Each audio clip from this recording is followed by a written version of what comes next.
আসসালামু আলাইকুম। এই বিশ্বকাপকে আফ্রিকান দলদের জন্য নবযাত্রা বা নতুন করে ফিরে আসা বা নতুন এক ফুটবল শক্তি প্রদর্শনের জায়গা হিসেবে ধরতে পারেন এবং সেই সাথে ৩ টা দলকে আপনি মনে রাখতে পারেন। সেগুলো হচ্ছে সেনেগাল, আইভরি কোস্ট এবং DR কঙ্গো। এই ৩ টা টিমের কথা যদি আপনি মনেই না রাখেন তাহলে 2026 এর যে বিশ্বকাপটা হচ্ছে সেই বিশ্বকাপটাই আপনি বুঝতে পারেন নাই। সেই বিশ্বকাপটাই আসলে আপনি ভালোভাবে পর্যবেক্ষণ বা ভালো করে দেখতে পারেন নাই। যদি দেখতে পারতেন এই বিশ্বকাপ সম্পর্কে তাহলে এই DR কঙ্গো কিংবা সেনেগাল বা আইভরি কোস্টের খেলা কিংবা তাদের পারফরম্যান্স বা মাঠে তাদের আধিপত্য ইউরোপিয়ান দল কিংবা লাতিন আমেরিকার দলগুলোকে একদম পানি খাইয়ে ছেড়ে দেওয়ার মতো অবস্থা সৃষ্টি করা সব কিছু ঘটিয়েছে এই ৩ টা দল।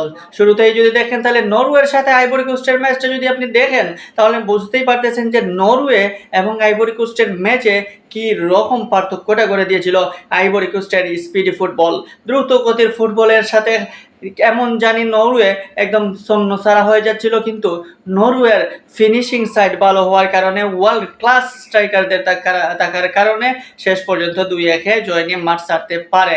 এখন আইভরি কোস্ট এই জায়গায় ব্যর্থ হয়েছে, ফিনিশিংটা তাদের যথার্থ হয় নাই বলে।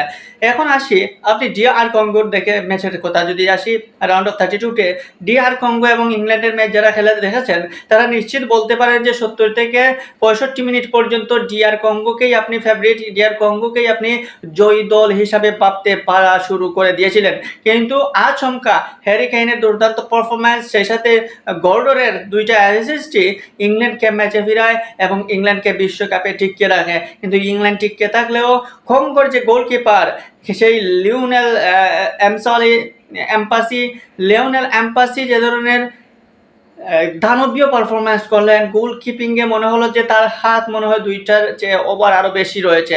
সো এই এমপাসির যে পারফরম্যান্স, সেই পারফরম্যান্স এবং DR কঙ্গোর যে রাইট উইংয়ে যে একটা প্লেয়ার খেললো উইসলি, তার পারফরম্যান্স যদি দেখেন তাহলে আপনি নিশ্চিত বুঝতেই পারতেছেন যে আসলে ওরা আফ্রিকা থেকেই এসেছে নাকি ওরা ইউরোপিয়ান ফুটবলের সাথে একদম পরিচিত।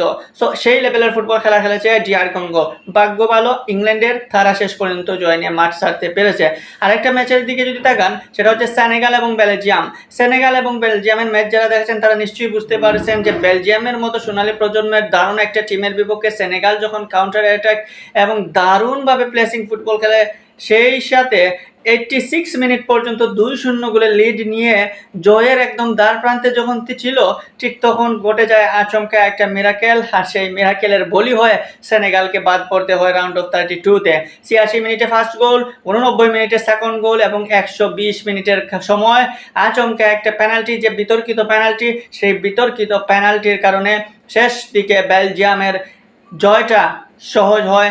120 মিনিটের সেই পেনাল্টি রক্ষা করে বেলজিয়ামকে, তার ফলে 3-2 গোলের জয় নিয়ে রাউন্ড অফ 16-এ যায় বেলজিয়াম। সো এই 3টা দলকে বেলজিয়াম কিংবা নরওয়ে এদের যে খেলা, সেই খেলার সাথে যে আফ্রিকান ওই সেনেগাল কিংবা কঙ্গো বা আইভরি কোস্ট যে খেলা খেললো, তাতে করে আসলে সত্যি মুগ্ধ হই আমরা এবং বিশ্বাস হয় যে আফ্রিকান ফুটবল শক্তি আরও মজবুত হবে আগামীতে। এই বিশ্বকাপে যেমন নকআউট পর্বে তাদের 10 টিমের মধ্যে 9টা টিম উঠে গেছে, তখন তো বুঝতেই পারতেছেন নকআউট পর্বের 9টা টিম সবাই কিন্তু পারফরম্যান্সের একদম যোগ্যতার ভিত্তিতেই তারা এই রাউন্ড অফ 32-তে এসেছিল এবং সেখানেও তারা দারুণ পারফরম্যান্স করেছে। হয়তো তাদের ভাগ্য সহায় নাই, সেই জন্য তারা শেষ পর্যন্ত রাউন্ড অফ 16-এ যেতে পারে নাই, বাট তাদের পারফরম্যান্স মনে ধরেছে। তাদের পারফরম্যান্সের কারণে আপনি এই 2026 বিশ্বকাপকে মনে রাখতে পারেন, কারণ আফ্রিকান দলগুলা এবার অসাধারণ অন্য লেভেলের ফুটবল খেলেছে। বিশেষ করে কঙ্গো, আইভরি কোস্ট এবং সেনেগাল, এই 3টার টিমের জন্য আসলে কষ্ট হয়, এরা দারুণ পারফরম্যান্স করেছে। সো নেক্সট ওয়ার্ল্ড কাপ কিংবা পরবর্তী সময়ের জন্য শুভকামনা রইল এই 3টা দলের জন্য।